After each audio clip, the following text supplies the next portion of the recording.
The 777 is equipped with conventional nose gear.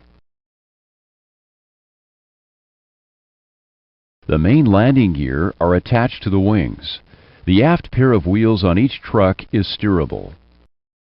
The main landing gear tilt for retraction and after extension. The landing gear controls are located on the forward panel. The landing gear lever has only two positions, down and up. The landing gear lever must be pulled out before it can be moved. The airplane is restricted